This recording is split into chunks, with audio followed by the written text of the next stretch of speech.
Daripada Awana Nur, saya ada masalah memikirkan esok kena standby untuk tim COVID. Allah, Awana Nur, kami semua mendoakan anda, kami semua mendoakan supaya anda adalah termasuk dalam golongan yang diberkati oleh Allah.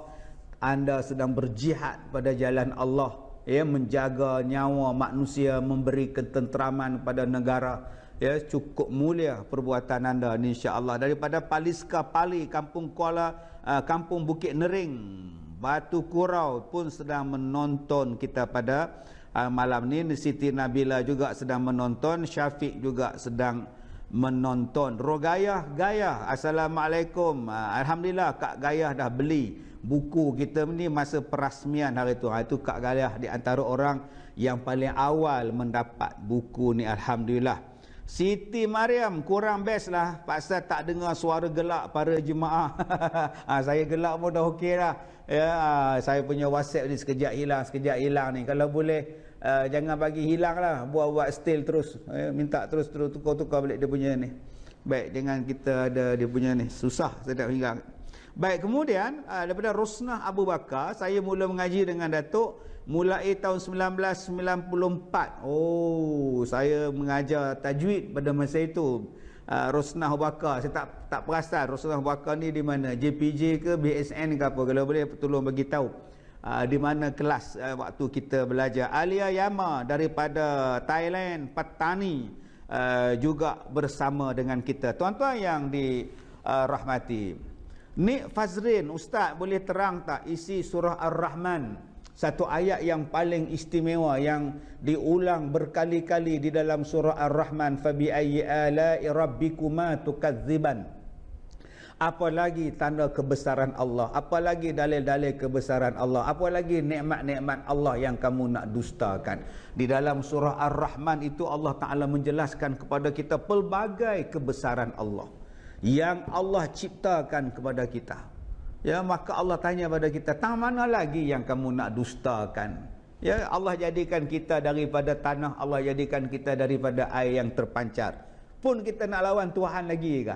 Ini kalau kita hayati betul-betul bagaimana keadaan di dalam surah Ar-Rahman, cukup menginsafkan kita. Baik, kita tengok soalan daripada WhatsApp.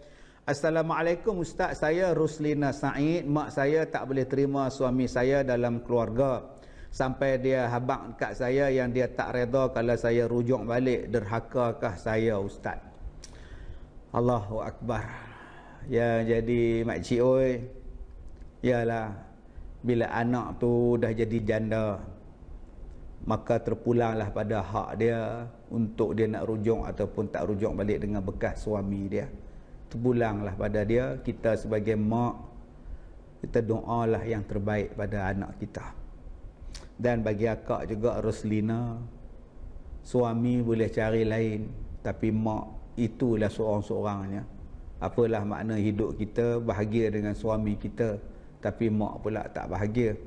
Jadi tak apalah, kalau jadi saya lah, ikutlah dulu cakap mak. Walaupun kita ada hak kan, tapi dia mak kita, satu-satunya mak kita. Suami boleh cari lain, lepas mati menikah lain, lepas suami mati boleh nikah lain, bercerai pun boleh cari orang lain. Tapi kalau dengan mak, itulah satu-satunya mak kita. Baik, yang kedua, salam Ustaz, nama saya Syahmi. Saya ada ambil banyak amalan-amalan yang Ustaz bagi dalam YouTube.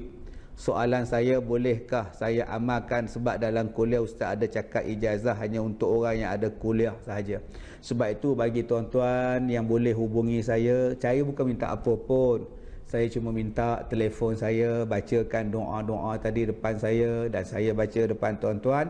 Mudah-mudahan kita dapatlah talaqinya. Jadi kalau begitu, hubungi nombor ini, bacakan, insya-Allah saya bacakan dan anda dengar, anda baca dan saya dengar. Mudah-mudahan kita boleh beramal dengan ayat-ayat tersebut. Kalau tak nak buat macam itu pun tak apa, silalah beramal. Baik Ustaz, saya Nur Huda, bagaimana nak anggap keburukan yang timpa kita tu ujian dan bukannya balasan? Selalunya memang fikir balasan, tapi saya rasa macam buruk sangka pula dengan Allah. Kalau benda tu kita buat tak elok dan Tuhan balas pada kita, memanglah dia, itu balasan. Sebab tu kita disuruh bertaubat, disuruh insaf. Jangan pandang buruk pada Tuhan, pandang baik. Yang buruk pada kita yang buatkan. Allah tak buruk. Allah tak buruk. Wa ma zalamahumullah walakin kanu anfusahum yazlimun. Allah tak pernah zalim. Yang zalim adalah kita. Sebab tu bila Allah bagi benda itu, taubat, insaf, redha. Begitu. Baik. Assalamualaikum Ustaz, nama saya Muhammad Taib. Saya nak bertanya, apakah amalan yang boleh kita amalkan bagi yang ingin bertaubat dan ingin menghindarkan kita daripada melakukan dosa yang sama? Amalan yang boleh kita amalkan untuk melawan hawa nafsu. Puasa. Yang kedua, baca Quran. Yang ketiga, zikir. Okey, yang keempat, berkawan dengan orang baik-baik. Yang kelima ni, tak ada keinginan dah nak tengok benda-benda tu. Jangan duk sebut lagi lah benda maksiat yang kita duk buat dulu. Okey. Yang keseterusnya, saya Faizal dari Penang. Bagaimana nak jaga, nak kawal hati? Bagaimana menyakiti orang dan disakiti orang? Yang kedua, bagaimana rakyat biasa nak hadapi perbezaan pendapat sesama ustaz ataupun ulama? Pertama, bagaimana kita nak menjaga hati? Jagalah hati, jangan dikotori, jagalah hati jendela ilahi. Sebab itu bila kita nak menjaga hati, kita kena belajar tasawuf. Belajar apa itu ujub, belajar apa itu riak, belajar apa itu dengki, belajar apa itunya dikatakan takabur dan sebagainya, dan bagaimana kita nak selesaikan dia. Kena belajar. Kalau abang tak belajar benda ni abang tak boleh selesaikan masalah hati abang. Yang kedua, macam mana kita nak bezakan pendapat ulama ataupun ustaz, sama-sama ustaz ni kadang bertelagah. Tengoklah tuan-tuan, kita ada majlis fatwa kita, balik kepada majlis fatwa. Okey, kalau benda tu dah ada dalam mazhab, ikut mazhab lah. Kita mazhab apa? Syafi'i lah. Selesai masalah.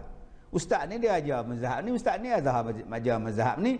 Jadi kita sekarang ni masing-masing macam-macam. Fataqatta'u amrahum bainahum zubra. Kullu hizbin bima ladaihim fari'un. Setiap orang ni dia telah memisahkan agama ni, satu kelompok, satu puak. Dan dia kata puak-puak dia saja yang betul, puak lain yang salah. Ini masalah kita. Kita mengatakan kita betul dan kita paksa orang lain ikut cakap kita. Jadi kalau ada pertikaian macam itu, apa masalah dia? Tak besar sangat. Masalah dia berujunglah pada Quran dan hadis.